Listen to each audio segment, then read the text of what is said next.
목소리로 우리 하나님 말씀 읽도록 하겠습니다. 출애굽기 18장 13절부터입니다. 이튿날 모세가 백성을 재판하느라고 앉았고 백성은 아침부터 저녁까지 모세의 곁에 섰는지라. 모세의 장인인 모세가 백성에게 행하는 모든 일을 보고 가로되 그대가 이 백성에게 행하는 일이 어찌미뇨? 어찌하여 그대는 홀로 앉았고 백성은 아침부터 저녁까지 그대의 곁에 섰느뇨? 모세가 그 장인에게 대답하되 백성이 하나님께 물으려고 내게 옴이라. 그들이 일이 있으면 내게로 오냐니 내가 그 양편에 판단하여 하나님의 율법과 법도를 알게 하나이다. 모세의 장인이 그에게 이르되 그대의 하는 것이 선하지 못하도다. 그대와 그대와 함께한 이 백성이 필연 기력이 쇠하리니 이 일이 그대에게 너무 중함이라. 그대가 혼자 할 수 없음이니라. 이제 내 말을 들으라. 내가 그에게 방침을 가르치리니 하나님이 그대와 함께 계실지로다. 그대는 백성을 위하여 하나님 앞에 있어서 소송을 하나님께 베풀며 그대에게 율례와 법도를 가르쳐서 마땅히 갈 길과 할 일을 그대에게 보이고 그대는 또 온 백성 가운데서 제덕이 겸손한 자 곧 하나님을 두려워하며 진실 모방하며 불의한 일을 미워하는 자를 빼서 백성 위에 세워 천부장과 백부장과 50부장과 10부장을 삼아 그들로 때를 따라 백성을 재판하게 하라. 무릇 큰 일이면 그대에게 베풀 것이고 무릇 작은 일이면 그들이 스스로 재판할 것이니 그리하면 그들이 그대와 함께 담당할 것인즉 일이 그대에게 쉬우리라. 그대가 만일 이 일을 하고 하나님께서도 그대에게 인가하시면 그대가 이 일을 감당하고 이 모든 백성도 자기 곳으로 평안히 가리라. 이에 모세가 자기 장인의 말을 듣고 그 모든 말대로 하여 이스라엘 무리 중에서 제덕이 겸손한 자를 빼서 그들로 백성의 두목 곧 천부장과 백부장과 50부장과 10부장을 삼음에 그들이 때를 따라 백성을 재판하되 어려운 일은 모세에게 베풀고 쉬운 일은 자단하더라. 모세가 그 장인을 보내니 그가 자기 고향으로 돌아가니라. 아멘. 오늘 우리 주하나님 교회가 설립된 지 5주년이 되는 날입니다. 정말 하나님의 은혜로 말미암아 저희 교회가 세워지고 지금까지 왔는 줄 믿습니다. 교회의 설립은 사람의 뜻으로 되는 것이 아닙니다. 오직 하나님께서 은혜 주실 때 가능한 줄 믿습니다. 앞으로 우리 교회가 더욱더 하나님의 은혜 가운데 서가기를 바라면서 이제 우리 교회가 이제 5주년을 맞이해서 이제 유아적인 초보적인 수준에서 한 단계 성숙한 그런 교회가 되길 원합니다. 이제 다른 교회로부터 도움을 받는 교회가 되기보다 오히려 다른 교회를 도울 줄 아는 교회, 다른 교회로부터 기도를 받는 교회가 아니라 다른 교회를 위해서 기도해 줄 줄 아는 교회, 그래서 좀 더 우리가 성숙한 교회로 앞으로 나가길 원합니다. 그러기 위해서는 무엇보다 저는 우리 교회가 조직지고 잘 훈련되길 원합니다. 저 앞에서 여러분 아무리 많은 수의 군인이 있다 할지라도 그 군대가 조직되어 있지 않고 잘 훈련되어 있지 않으면 여러분 잘 훈련된, 잘 조직된 수백의 병사들 앞에, 군대 앞에 무너지는 것입니다. 그래서 우리 교회가 비록 숫자는 적지만 하나님 앞에서 정말 우리가 잘 조직하고 잘 훈련해서 질서 있게 교회가 움직인다면 수백 명이 있는 교회보다도 훨씬 더 하나님 사역들을 효과적으로 잘 감당할 줄 믿습니다. 이런 대목에서는 아멘을 크게 하셔야 돼요.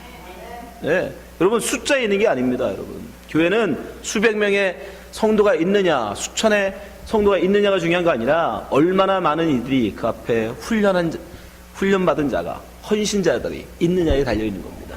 여러분 그래서 우리 교회가 정말 주님 앞에서 정말 잘 조직을 갖추고 잘 질서 있게 각자의 맡은 일을 효과적으로 감당한다면 저는 믿습니다. 수백에 있는 성도들이 있는 교회보다도 훨씬 더 효과적으로 우리 일을 감당할 줄 믿습니다. 그래서 먼저 우리는 우리 교회가 저는 무엇보다도 질서 있는 교회가 되길 원합니다. 하나님께서도 질서 있기를 원하십니다. 우리 하나님은 질서의 하나님이십니다. 혼돈과 공허뿐인 그 암흑의 세상, 그래서 하나님은 질서를 갖춰 만들어 가셨죠. 그것처럼 하나님은 혼돈과 공허, 그 질서가 없는 것을 원치 않으십니다. 하나님은 그 속안에 질서를 세워가길 원하세요. 오늘 본문에도 보면 출애굽한 이스라엘 민족이 하나님이 택하여 뽑아낸 이스라엘 민족이 장정만 60만 명, 남녀노소까지 다 합치면 적어도 200만 명이나 되는 많은 이들이 조직이 없었어요. 아무런 조직도 없고 그래서 우왕좌왕했습니다. 질서가 없었어요. 오늘 본문에도 보면 모세 혼자서 그 많은 사람들을 일일이 다스리고 있었어요. 그것이 하나님 보시기에 좋지 않다라고 얘기합니다.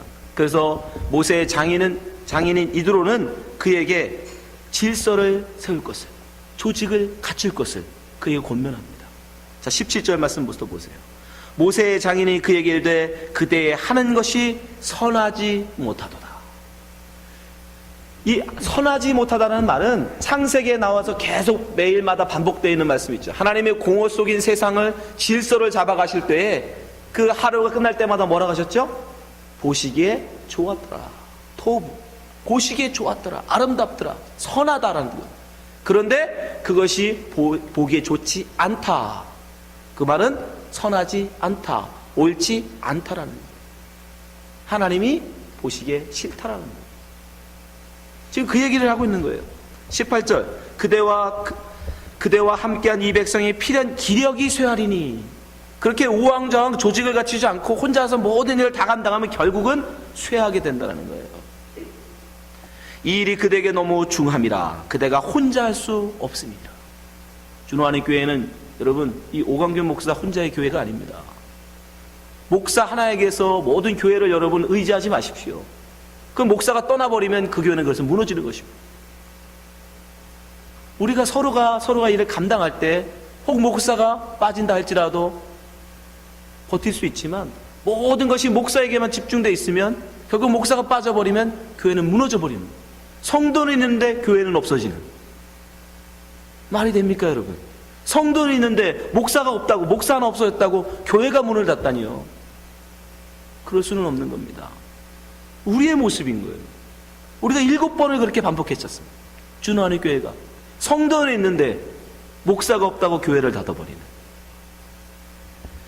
19절 이제 내 말을 들으라. 내가 그대에게 방침을 가르치리니 하나님이 그대와 함께 계실지로다. 그대는 백성을 위하여 하나님 앞에 있어서 소송을 하나님께 베풀며 그들에게 율례와 법도를 가르쳐서 마땅히 갈 길과 할 일을 그대에게 보이고. 21절 그대는 또 온 백성 가운데서 제덕이 겸전한 자 곧 하나님을 두려워하며 진실무방하며 불의한 일을 미워하는 자를 빼서 백성 위에 세워 1000부장과 100부장과 50부장과 10부장을 삼고 조직을 가리켜 1000명을 다스리는 사람, 100명을 다스리는 사람, 50명을 담당하는 사람, 10명을 담당하는 사람, 그렇게 조직을 갖추라는 거예요. 22절 그들로 때를 따라 백성을 재판하게 하라. 무릇 큰 일이면 그대에게 베풀고 무릇 작은 일이면 그들이 스스로 재판할 것이니 그리하면 그들이 그대와 함께 담당할 것인즉 일이 그대에게 쉬우리라. 23절 그대가 만일 이 일을 하고 하나님께서도 그대에게 인가하시면 그대가 이 일을 감당하고 이 모든 백성도 자기 곳으로 평안히 가리라. 그렇게 하는 것이 평안하다는 거예요. 질서 있는 것. 여러분 하나님은 공허와 폐허, 혼돈 원치 않으세요. 그곳에는 평화가 없습니다. 그건 암흑이잖아요. 거기에 하나님은 빛을 시작하셔서 빛이 있으라부터 시작하셔서 창조를 해나가시죠. 스트럭처가 없는 아무런 구조도 없는 그곳에 하나님은 먼저 구조를 첫째 날부터 셋째 날까지 구조를 만들어 나가시잖아요. 그렇죠? 빛과 어둠, 물과 물, 땅과 바다. 그리고 나서 넷째 날부터 여섯째 날까지 어떻게 하세요? 그 엠티니스였던 그곳에 하나님이 채워나가십니다.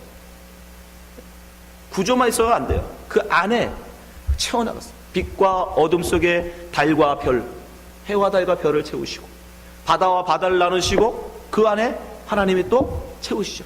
하늘에 나는 새와 물속에 나는 물고기, 그리고 땅과 바다 속에는 땅에 기는 많은 생물들, 동물들을 만드십니다. 그게 바로 뭐예요? 혼돈 속인 암흑 속 질서가 없는 것을 하나님이 질서를 만드시는 게 창조예요. 네. 그래서 우리는 질서를 여러분 가져야 돼요. 그게 하나님이 원하시는 거예요. 우리 교회도 하나님이 기뻐하시는 질서 있는 교회가 되어야 합니다. 그래서 모세가 그것을 알아듣고 이제 이스라엘 민족, 출애굽한 이스라엘 민족을 이제 질서를 세우죠. 출애굽기 18장 24절 이에 모세가 자기 장인의 말을 듣고 그 모든 말대로 하여 이스라엘 무리 중에서 제덕이 겸전한 자를 빼서 그들로 백성의 두목 곧 1000부장과 100부장과 50부장과 10부장을 삼음해 그들이 때를 따라 백성을 재판하되 어려운 일은 모세에게 베풀고 쉬운 일은 자던하더라. 자단, 스스로 판단한다는 거죠.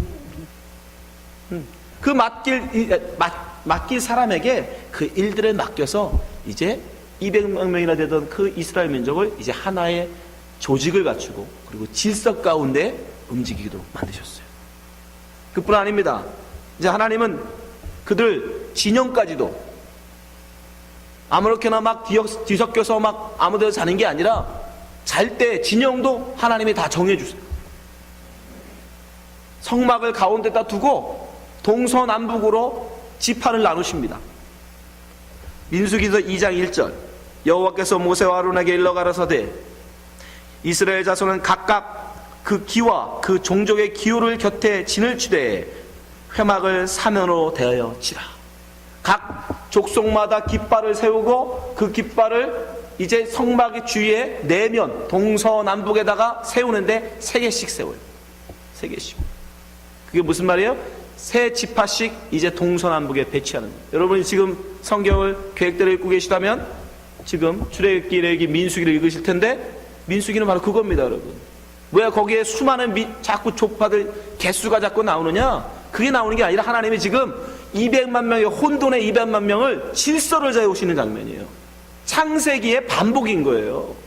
예, 질서를 세우신다. 어떻게 질서를 세우세요? 동편에는 유다, 이사갈, 스불론 지파를 거기에 배치시키시고 남편에는 루벤, 시므온, 갓, 서편에는 에브라임, 므낫세, 베냐민, 북편에는 단, 아셀, 납달리 그렇게 지파들을 배치하세요. 질서 있게. 그리고 행진할 때도 각 지파 순서대로 진행하도록. 하나님은 우왕좌왕 질서 없이 막 혼돈 가운데 움직이는 원치 않으십니다. 조직적으로 질서 있게 움직이길 원하십니다. 하나님의 백성들. 예수님도 여러분 마찬가지예요. 예수님이 12명의 제자를 세우셨는데 여러분 12명의 제자들에게 각자 역할이 있었어요. 특별히 12명의 제자 중에서 3명을 구별하십니다. 9명과 3명을 분리하세요.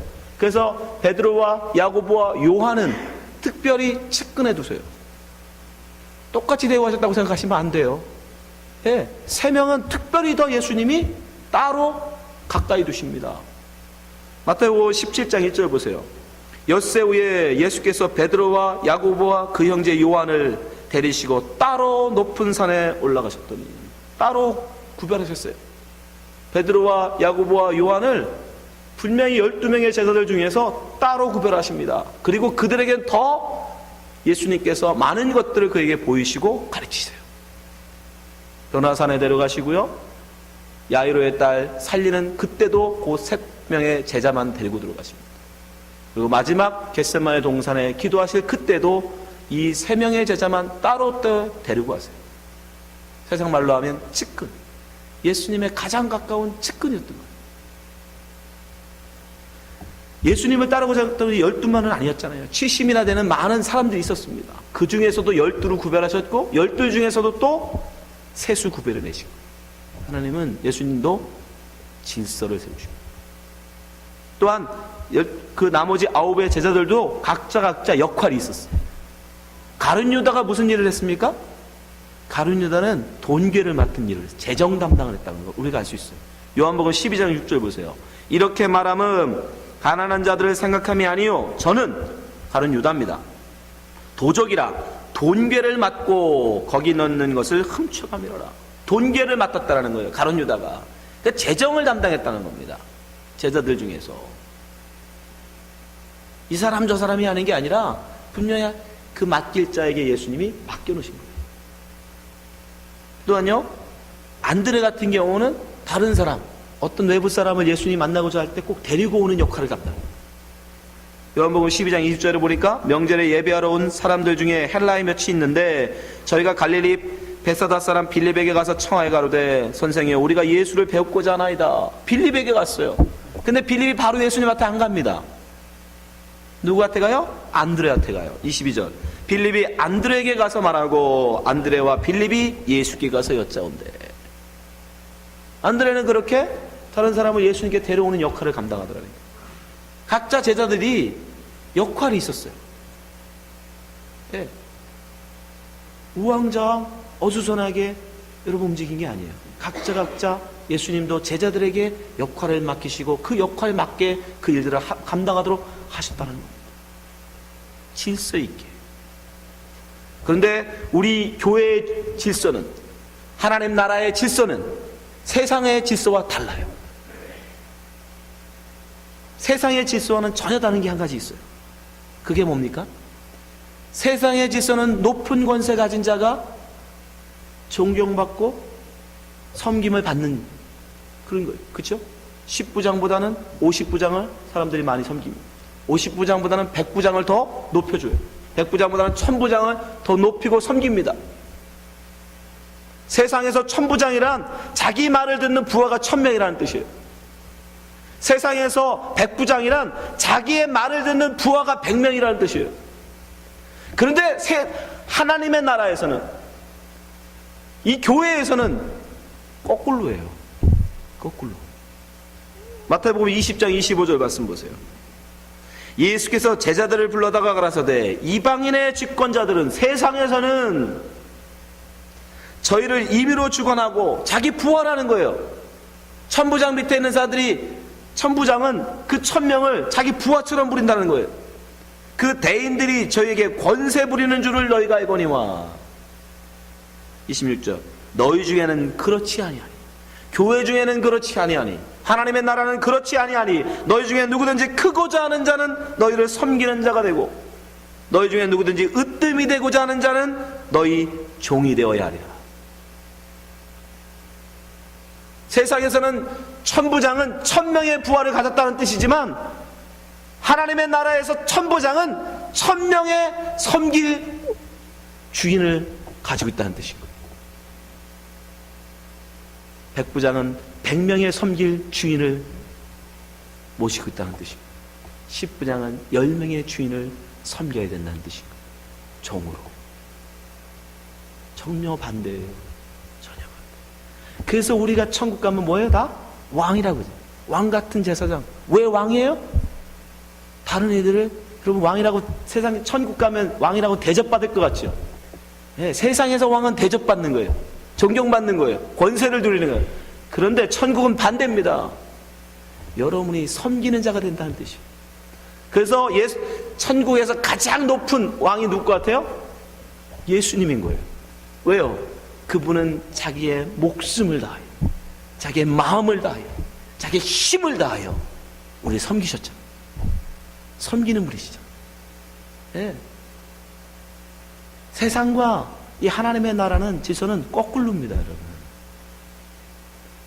그래서 교회에서는 권세가 올라가면 올라갈수록 더 섬기는 자가 되고 겸손해져야 되는 거예요.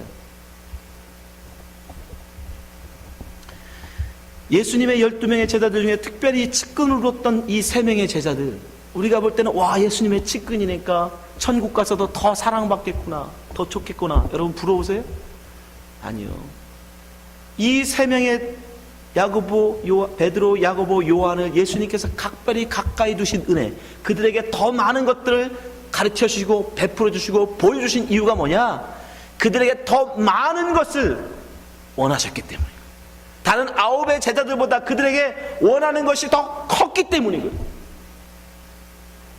그래서 제자 중에 수장이라고 말하는 베드로는 어떻게 됩니까?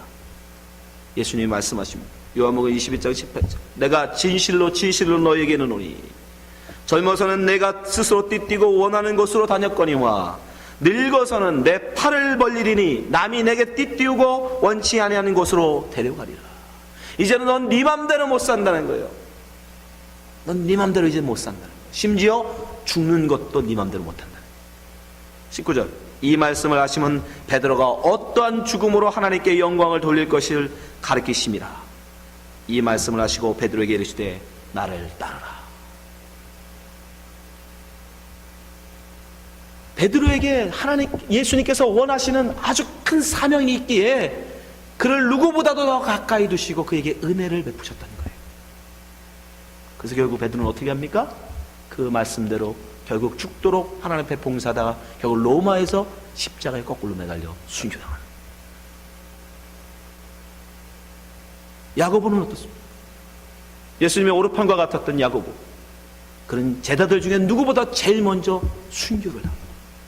제일 먼저 목배임을 당합니다. 사도행전 12장 1절. 그때 헤로드 왕이 손을 들어 교회 중 몇 사람을 해하려 요한의 형제 야고보를 칼로 죽이니. 사도로서 어떤 일을 해보기도 전에 그는 예루살렘에서 모기 잘려 순교합니다. 순교의 그 문을 그가 열어요. 그 형제였던 요한은 어떻게 됩니까? 제자의 마지막 순교자가 돼요. 가장 마지막. 그 고난 가운데 결국 반모섬까지 유배돼요. 90이 넘은 노인이 반모섬으로 유배돼요. 그 깊은 굴에 가서 탄광에 가서 죽을 때까지 일하고 결국 나중에는 요한계시록을, 성경의 마지막 요한계시록을 쓰고 복음을 완성하고 그리고 나중엔 결국 죽임을 하고. 요한계시록 1장 9절. 나 요한은 너희 형제요 예수의 환난과 나라와 참음에 동참한 자라. 그의 삶은 고난이었어요. 고난 그 자체. 하나님의 말씀과 예수의 증거를 향하여 반모라는 섬에 있었더니 복음의 완성. 그 형제 야고보는 시작이요 요한은 마침입니다. 그렇게 하나님이 그 세 세계는 특별한 사명이 있었기 때문에, 감당해야 될 큰 일이 있었기 때문에 다른 9의 제자보다도 특별히 더 가까이 드시고 그들에게 은혜를 더 베푸셨던 거예요. 그러니까 교회에서는 주님 앞에 은혜를 받으면 받을수록, 높은 지위를 얻으면 얻을수록, 그 말은 무슨 얘기예요? 내가 더 수고해야 된다는 뜻인 거예요. 내가 더 많이 섬기라는 뜻인 거예요. 내가 더 많이 주 앞에 낮아지고 죽어야 된다는 뜻인 거예요.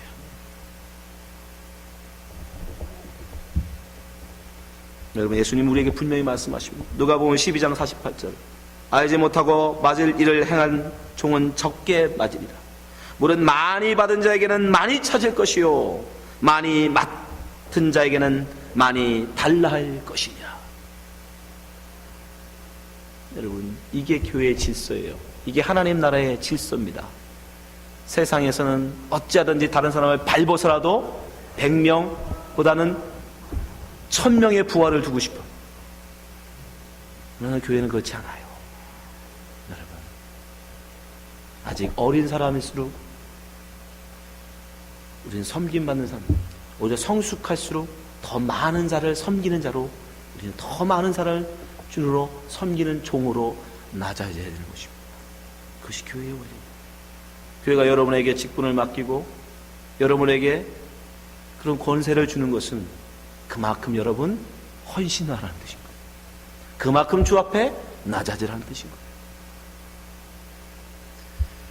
우리 교회는 각자 맡은 일이 있습니다. 각자 하나님께서 여러분이 선택해서 여기 와 있다고 생각하지 마세요. 여러분의 인생을 여러분이 선택한 대로 오셨습니까? 하나님의 선택 가운데 여러분 여기 계신 거예요. 왜 근데 여러분을 택해서 이곳에 보내셨을까요? 그것은 이 교회에 여러분이 필요하기 때문인 거예요. 여러분이 가진 그 은사가 이 교회에 필요하기 때문인 거예요. 가르치는 자로, 권면하는 자로, 또 봉사하는 자로, 네? 필요하기 때문에 각자 그 모양대로 하나님께서 불러 모으셔서 하나님의 한 지체를 만드시는 거예요. 한 몸을, 교회는 하나님의 교회 몸이잖아요. 각자 필요한 손대로, 발은 발대로, 눈은 눈대로, 코는 코대로, 귀는 귀대로 역할들을 맡기시고 이 교회에 불러 모으신 겁니다. 그래서 바울은 뭐라고 그래요? 우리는 예수 그리스도의 몸의 지체다라고. 지체. 그래서 여기에 성도들, 우리 교회에 손으로 쓰임받는 사람이 있고, 발로 쓰임받는 사람이 있고, 입으로 쓰임받는 사람이 있고, 귀로 쓰임받는 사람이 있는 거예요. 각자 하나님께서 하나님의 뜻을 조차 여러분을 불러 모은 겁니다. 여러분에게 맡겨주신 그 직분, 여러분에게 맡겨주신 그 역할 정말 충성되이 감당하시면 되는 거예요. 그러면 우리 교회는 하나님의 은혜 가운데 바로 서여지게 되어 있는 것입니다. 바울 사도가 이것을 고린도 전서에 잘 설명해 놨습니다. 고린도서 12장 12절부터 한번 말씀 보시기 바랍니다. 몸은 하나인데 많은 지체가 있고 몸의 지체가 많으나 한 몸인 것 같이 그리스도도 그러하니라. 우리가 유대인이나 헬라인이나 종이나 자유자나 다 한 성령으로 침례를 받아 한 몸이 되었고 또 다 한 성령을 마시게 하셨느니라.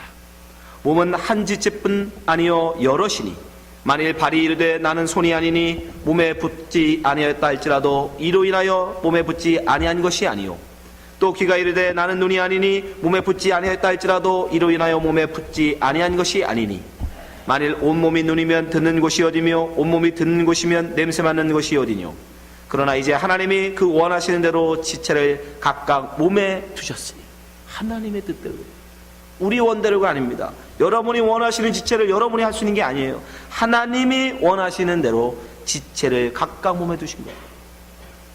만일 다 한 지체뿐이면 몸은 어디뇨? 이제 지체는 많으나 몸은 하나니라.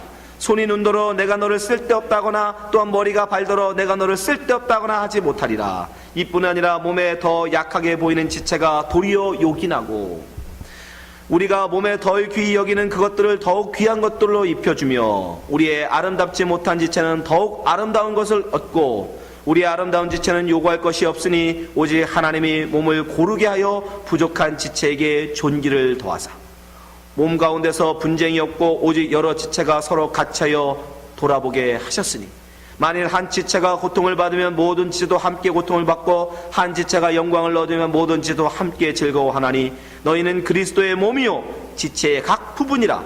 하나님의 교회 중에 몇을 세우셨으니 첫째는 사도요 둘째는 선자요 셋째는 교사요 그 다음은 능력이요 그 다음은 병 고치는 은사와 서로 돕는 것과 다스리는 것과 각종 방언하는 것이라. 다 사도겠느냐 다 선지자겠느냐 다 교사겠느냐 다 능력을 행하는 자겠느냐 다 병 고치는 은사를 가진 자겠느냐 다 방언을 말하는 자겠느냐 다 통역하는 자겠느냐 너희는 더욱 큰 은사를 사모하라. 내가 또한 제일 좋은 길을 너희에게 보이리라. 그리고 13장이 이어집니다. 13장이 무슨 장? 사랑장. 고린도서 13장 사랑장이 이어집니다. 사랑이라는 거예요. 사랑. 가장 큰 은사는 사랑 라고 말합니다. 여러분 이게 바로 교회가 지체, 교회의 지체들이 어떻게 하나님 앞에서 유기적으로 질서 있게 움직여야 될지를 원리를 우리가 설명해 주신 거예요. 우리는 다른 세상의 행정학 이런 거 필요 없습니다. 하나님 말씀에 다 나와 있잖아요. 말씀대로 하시는 거예요. 부족하면 부족한 대로, 능력 있으면 능력 있는 대로 각자 서로가 그렇게 협력하여 하나님 안에서 한 몸을 이뤄가는 것이 바로 하나님의 몸된 이 교회가 해야 될 일인 것입니다. 가장 중요한 원칙은 뭐예요? 한 마음 한 뜻으로 하나 되어야 된다는 것입니다. 빌립보서 2장 1절 그러므로 그리스도 안에 무슨 권면이나 사랑의 무슨 위로나 성령의 무슨 교제나 군인이나 자비가 있거든 마음을 같이하여 같은 사랑을 가지고 뜻을 합하며 한 마음을 품어 아무 일이든지 다툼이나 허용으로 하지 말고 오직 겸손한 마음으로 각각 자기보다 남을 낮게 여기고 낮추라는 게 아니라 better 높게 여기라는 거예요. 다른 사람을 4절 각각 자기 일을 돌아볼 뿐더러 또한 각각 다른 사람의 일을 돌아보아 나의 기쁨을 충만케 하라. 여러분 성경 속의 모든 질서의 원 교회에서 어떻게 우리가 하나님의 일을 감당해야 될지 그 모든 질서가 그 원리가 다 나와 있습니다. 여러분 이 말씀에 순종하시기 바랍니다. 우리 준호하는 교회가 이 말씀에 순종해서 이제 우리 준호하는 교회가 각자가 여러분에게 맡겨드린 그 역할들을 직분들을 정말 잘 감당해서 우리 준호하는 교회 이제는 유아기 전 교회에서 벗어나서 질서 있고 체계 있고 조직을 갖춘 교회로 자 유기적으로 서로가 한 마음 한 뜻으로 하나 되어져서 정말 하나님 보시기에 기쁜 교회 하나님이 칭찬할 만한 교회 그런 교회로 온전히 세우시길 원합니다. 여기 계신 모든 분들이 정말 이 뜻에 한 마음 한 뜻 되어져서 우리 준호하는 교회를 주님이 기뻐하시는 교회로 세우시기를 주님의 이름으로 축원합니다. 기도하겠습니다.